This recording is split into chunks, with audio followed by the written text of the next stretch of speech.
الله من الشيطان الرجيم. بسم الله الرحمن الرحيم. يا أيها الذين آمنوا كتب عليكم الصيام كما كتب على الذين من قبلكم لعلكم تتقون أياما معدودات. فمن كان منكم مريضا أو على سفر فعدة من أيام أخر وعلى الذين يطيقونه فدية طعام مسكين فمن تطوع خيرا فهو خير له وأن تصوموا خير لكم إن كنتم تعلمون. صدق اللہ العظیم. حمد و ثناء رب کریم اور درود و سلام بر سید خیر الانام کے بعد سورۃ البقرہ کی آیت نمبر 183 اور 184 تلاوت کی گئی ہیں، جو دوسرے پارے کے 7ویں رکوع میں ہیں۔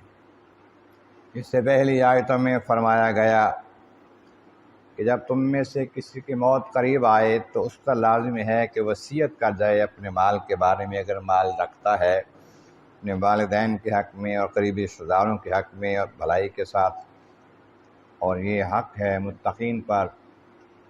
اور پھر جو اس کو تبدیل کرے وصیت کو سننے کے بعد تو اس کا گناہ اسی پر ہوگا جو تبدیل کرے گا۔ اللہ تعالیٰ سننے والا جاننے والا ہے۔ اور جو اس وصیت سے خوف کرتا ہے، ڈرتا ہے کہ اس سے گناہ ہو جائے گا، زیادتی ہو جائے، یعنی غلط وصیت کی ہے کسی نے، تو وہ اس میں اصلاح کر دے، بہتری کر دے تو اس کا کوئی حرج نہیں ہے۔ اللہ تعالیٰ بخشنے والا مہربان ہے۔ اب ان آیات بینات میں رمضان شریف کے روزے کی فرضیت کا ذکر ہے۔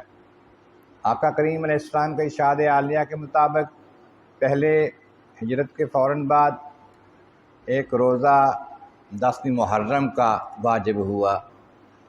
پھر آقا علیہ السلام کے ارشادات عالیہ کے مطابق یہ 3 روزے ہر مہینے کے 13، 14 اور 15 تاریخ چاند کی 3 روزے لازم ہوئے۔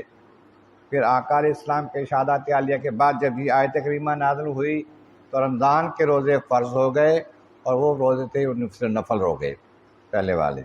یا ایھا الذین آمنوا، ایمان والو، تم سے خطاب ہے۔ کتب علیکم الصیام، تم پر روزے فرض کر دیے گئے۔ فرمایا کہ تم پر ہی فرض نہیں کیے بلکہ کما کتب علی الذین من قبلکم، ایسے تم پر فرض کیے جیسے پہلے لوگوں پر بھی کیے گئے تم سے پہلے جو قومیں آئیں، جو امتیں آئیں، ان پر بھی روزے فرض کیے گئے۔ ان کے نبیوں نے بھی ان کو بتایا کہ روزے فرض کیے گئے ہیں۔ تو پتہ چلا کہ روزے فرضیت، روزہ جو ہے شروع سے لے کر مدتوں سے چلی آ رہی ہے، نئی چیز نہیں ہے روزہ فرض ہونا۔ تو روزہ فرض کرنے کی پھر غایت کیا ہے، غرض کیا ہے؟ لعلکم تتقون، اس لیے کہ تم متقی بن جاؤ، تقوی والے بن جاؤ، پرہیزگار بن جاؤ۔ تو روزہ جو ہے فرضیت روزہ، یہ پرہیزگار بنانے کا ایک نسخہ ہے، ایک طریقہ ہے، ایک ذریعہ ہے جو تمہیں اپنانا ہوگا۔ اپناؤ گے تو متقی بنو گے۔ مانا یہ کہ اگر تم اللہ تبارک و تعالیٰ کے حکم پر رمضان کے مہینے میں جب تم پر روزہ فرض کیا گیا ہے، ایک خاص وقت تک حلال چیزوں سے بھی پرہیز کرو گے، حلال کھانا بھی نہیں کھاؤ گے اور صحبت نہیں کرو گے، تو پھر تم حرام سے تو بعد میں بچو گے ہی نا۔ جب حلال بھی چھوڑو گے اللہ کے حکم کے لیے، اللہ کی رضا کے لیے، تو اس کے لیے تم حرام سے بچو گے۔ اور یہ روزے سارا سال تو فرض نہیں ہے، ایام معدودات، گنتی کے دن مقرر ہیں۔ ایک مہینہ رمضان کا ہے جو تم پر فرض کیا گیا ہے۔ اور پھر فرمایا فمن کان منکم مریضا او علی سفر، تم میں سے جو کوئی مریض ہو، بیمار ہو، ایسا لاغر، ایسا بیمار کہ روزہ اس کے لیے بالکل نبھانا محال ہے، روزہ نہیں رکھ سکتا، یا سفر پر ہے اور سفر بھی تنگی کا ہے، مشکل کا ہے، تو فرمایا فعدۃ من ایام اخر، تو وہ بعد کے دنوں میں گنتی پوری کر لے روزے کی۔ ان دنوں میں سفر میں یا بیماری تکلیف سخت ہے، اس میں روزہ نہیں رکھ سکتا، تو بعد میں جب تندرست ہو جائے پھر روزے رکھ لے، یا سفر سے واپس آ جائے پھر روزے پورے کر لے۔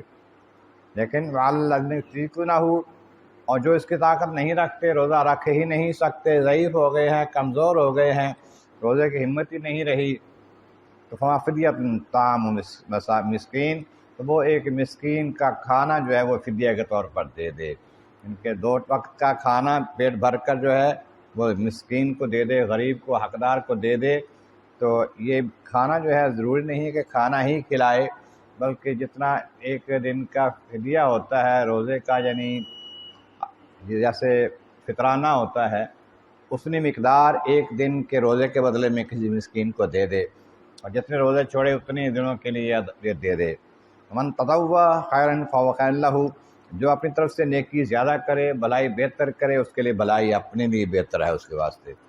وان تصوموا خیر لکم ان کنتم تعلمون، اور اگر تم بیماری میں بھی روزہ رکھ لو، سفر میں بھی روزہ رکھ لو، تو پھر تمہارے واسطے اور بہتر ہے اگر تم جانتے ہو۔